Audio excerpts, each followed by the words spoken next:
सेहत की बात ये मंच उन डॉक्टर्स के लिए है जो अपनी स्पेशलिटी सामान्य जनता तक पहुंचाना चाहते हैं। हम सभी डॉक्टर मित्रों को आमंत्रित करते हैं कि आइए अब आपकी स्पेशलिटी जिस डिसीज पर आप प्रैक्टिस कर रहे हैं उसकी सटीक जानकारी जन सामान्य तक पहुंचाइए और अपने हॉस्पिटल की सारी सुविधाएं हमारे माध्यम से मरीजों तक पहुंचाएं। अधिक जानकारी के लिए हमें संपर्क करें।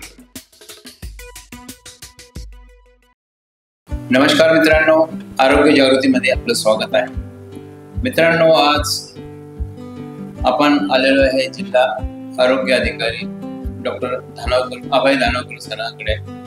आज जिल्ह्याची त्यांच्याकडे पूर्ण जबाबदारी आहे आणि सध्याला पावसाळा सुरू आहे। यामध्ये साथीचे रोग वरती दिसत आहे आपल्याला।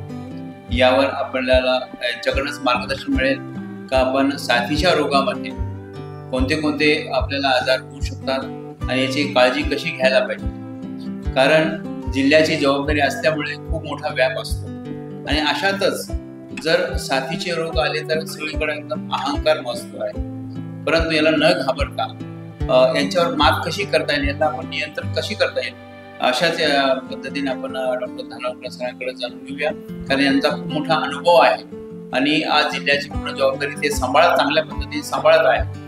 अशातच आपण त्यांच्याशी बोलणार आहोत, व्यवस्थित चर्चा करणार आहोत। जर आपल्याला ह्या व्हिडिओच्या माध्यमातून साहेबांनी काही जर आपल्याला मार्गदर्शन केलं त्यावर आपण वेळीच काळजी घेणं आवश्यक आहे। डॉक्टर साहेब नमस्कार, आपलं आरोग्य जागृतीमध्ये स्वागत आहे। सर, आता सध्याला साथीचे रोग जसं पावसाळा सुरू झालेला आहे आणि यामध्ये साथीच्या रोगाने डोके वर काढलेले आहे, याच्यामध्ये काय काळजी घ्यायला?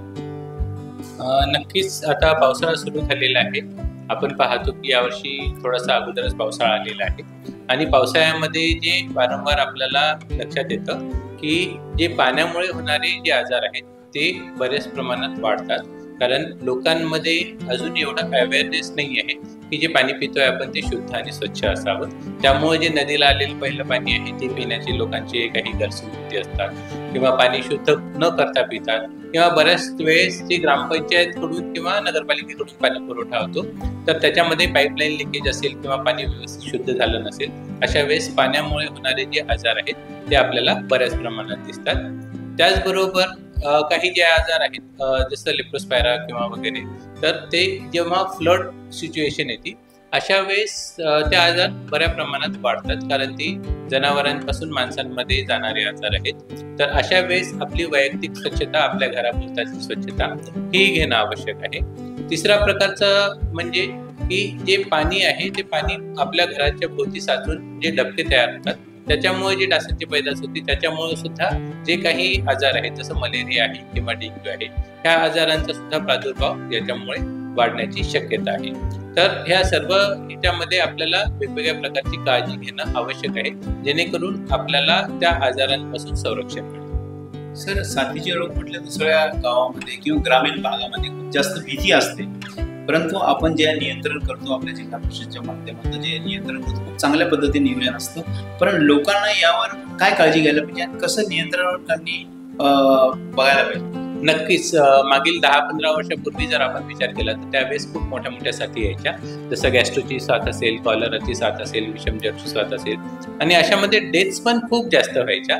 तर आता आपण जर पाहिलं की मागच्या 5-7 वर्षापासून हे जे साथीचे आजार आहेत ते बऱ्यापैकी कमी झालेले आहेत। जसं तुम्हाला माहिती असेल की खूप अगोदर जे देवीचा आजार आहे किंवा प्लेग, अशा साथी खूप मोठ्या प्रमाणात यायच्या आणि खूप सारी पॉप्युलेशन त्याच्यामध्ये म्हणजे कॅज्युअलिटीज खूप असायच्या, डेथ्स खूप असायच्या। पण आता बऱ्यापैकी जे आरोग्य विषयक ज्या सेवा आहेत त्या आपण वाढवलेल्या आहेत। आपण आपल्या सर्व सेवांचा विस्तार केलेला आहे, वेगवेगळे लसीकरण आलेले आहेत। परत पाणी स्वच्छताबद्दल पण आपल्याकडे 2 डिपार्टमेंट स्वतंत्र काम करत आहेत। त्याच्यामुळे हे साथीचे आजार बऱ्यापैकी कमी झालेले आहेत। परंतु अजून सुद्धा काही प्रमाणामध्ये आपल्याला स्पोरॅडिक केसेस 2-4 तुरळक केसेस दिसतात, पण अशी डेथ ॲज सच कोणती होत नाहीये। पण तरीही आपण ह्याच्याबद्दल गाफील न राहता की प्रत्येक वर्षी पावसाळ्यामध्ये जे काही आजार होण्याची शक्यता असते त्याच्याबद्दल आपण अवेअरनेस तर करतच असतो लोकांमध्ये, पण त्यापूर्वी सुद्धा प्री मान्सून सुद्धा आपण काही प्रकारे काळजी घेत असतो.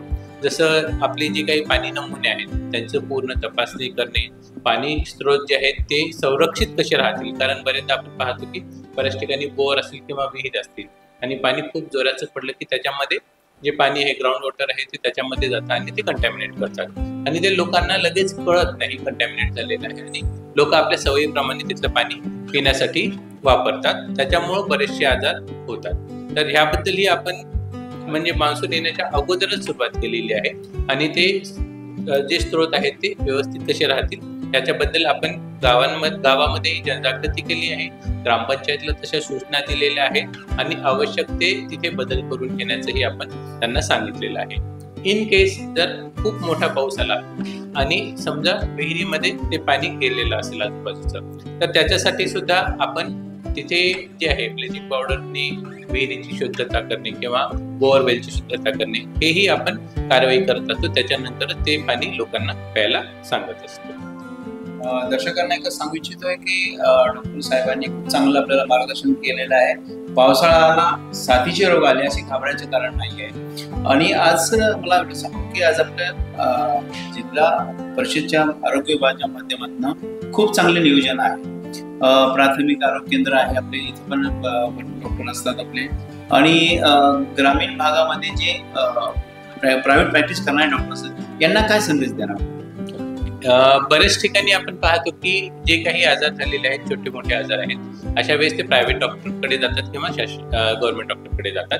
तर लोकांना मी असं सांगू इच्छितो की कोणत्याही साथीच्या आजारावर सर्व शासकीय रुग्णालय, मग उपकेंद्र असतील, प्राथमिक आरोग्य केंद्र असतील, ग्रामीण रुग्णालय असतील किंवा जिल्हा रुग्णालय असतील, अशा ठिकाणी मोफत उपचार उपलब्ध आहेत. परंतु काही जर प्रायव्हेटमध्ये गेले आणि जर प्रायव्हेट हॉस्पिटलमध्ये 2, 3, 4 अशा प्रकारचे केसेस वाढत आल्या तर त्या सर्वांना बंधनकारक आहे की त्यांनी एकाच प्रकारचे आजार जर जास्त असतील तर त्यांनी तिथली जी ज्यांची जवळची सरकारी संस्था आहे त्यांना ते केसेस रिपोर्ट करणं आवश्यक आहे. कारण आपल्याला लगेच प्रतिबंध केला तर बऱ्याच प्रमाणात आपण तो आजाराला कंट्रोल करू शकतो आणि जे पुढे होणारे कॉम्प्लिकेशन आहेत किंवा मृत्यू आहेत ते टाळतो. त्यामुळं सर्वांनी असा एक रुग्ण जरी समजा गॅस्ट्रो कॉलराचा एक रुग्ण जरी असेल तरी ते शासनाच्या संस्थेला रिपोर्ट करणं हे बंधनकारक आहे. सर, जसं आरोग्य विभागाचं हे असतं, दायित्व असतं सगळं नियोजन करणं, तसंच ग्रामीण भागामध्ये नागरिकांचं पण दायित्व असतं. यांना काय संदेश? नक्कीच की प्रत्येक ठिकाणी आरोग्य विभाग तर तुम्हाला सेवा देण्यासाठी पोहोचलेलाच आहे, परंतु आपण जसं सांगतो की उपचारापेक्षा प्रतिबंध बरा.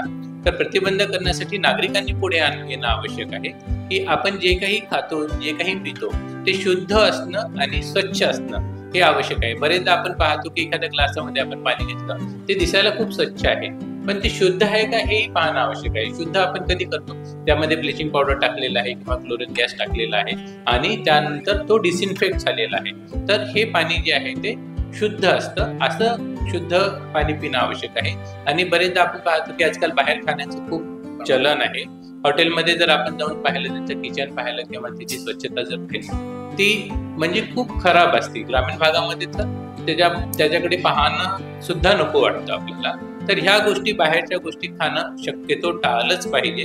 आणि स्पेशली पावसाळ्यामध्ये तर अशा ठिकाणी माशांचा प्रादुर्भाव होणं, घाण त्याच्यावर जमा होणं हे खूप जास्त प्रमाणात आहे आणि याच्यामधूनच वेगवेगळे आजार पसरण्यास मदत होती.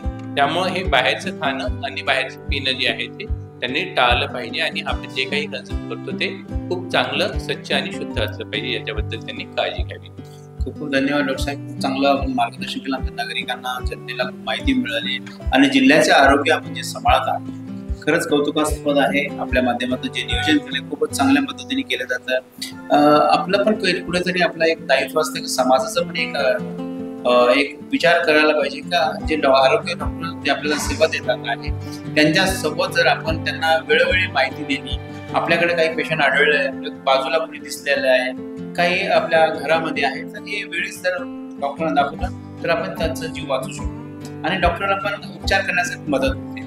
तर आपले हे धानोरकर साहेबांनी खूप चांगलं माहिती दिलेली आहे. तर सर्व नागरिकांना एकच आव्हान आहे आमचं, आरोग्य जागृती आपल्या दारी न राही कोणी उपचार आरोग्य, हाच आमचा ध्यास असून ह्या माध्यमातून जर आपल्यापर्यंत आम्ही माहिती पोहोचवत आहोत साहेब, आणि आपलं जे मोलाचं मार्गदर्शन आणि वेळ दिलेला आहे आपण त्याबद्दल आपलं धन्यवाद, खूप खूप धन्यवाद. आणि असंच आम्ही आपल्या जिल्ह्यासाठी आरोग्य सेवा देत राहू हीच चर्चा. धन्यवाद. कैंसर के सामने जहां हर पल महत्वपूर्ण होता है, वहां एक ऐसी जगह है जो सहानुभूति, समर्थन और संवेदना प्रदान करती है।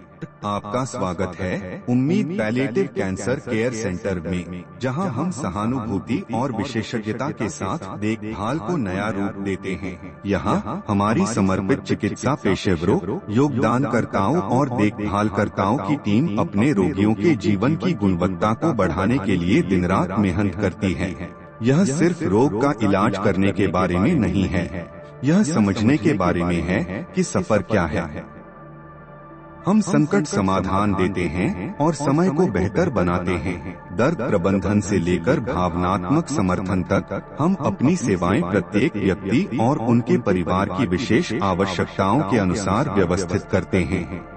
हमारे संपूर्ण देखभाल दृष्टिकोण में चिकित्सा देखभाल को कला और संगीत जैसी थेरेपियों के साथ जोड़कर एक समर्थनमय वातावरण प्रदान करता है, जहां उपचार की प्रक्रिया फलने की संभावना होती है। पेशेंट केयर गिवर हमें उम्मीद पैलिएटिव कैंसर केयर सेंटर में इलाज ही नहीं, एक समुदाय मिला जो हमारी समझता है और परवाह करता है। हमारी स्थानीय उपलब्धियों में स्थान हमारी स्थिति को शांति और समृद्धि देने वाली एक संबल परिसर है। हर पल को महत्व देने के हमारे मिशन में शामिल हो। साथ में हम कैंसर से जूझ रहे लोगों को आशा, गरिमा और समर्थन प्रदान कर सकते हैं। साथ में हम बदलाव ला सकते हैं।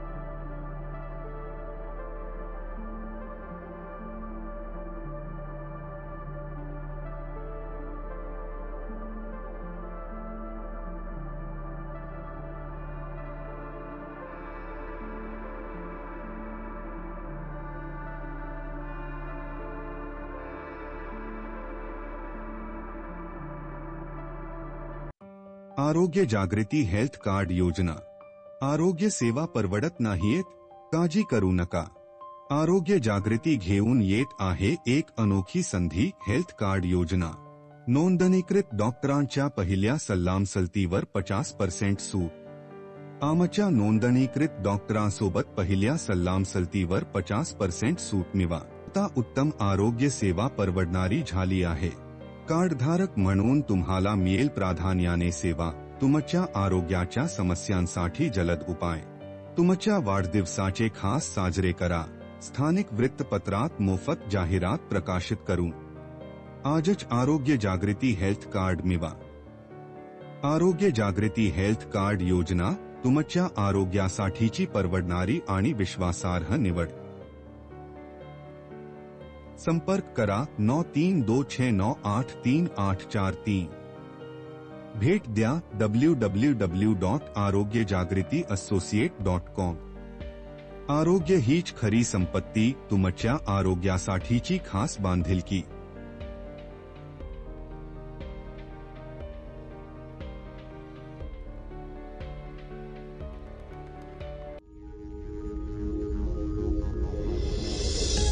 आरोग्य जागृती.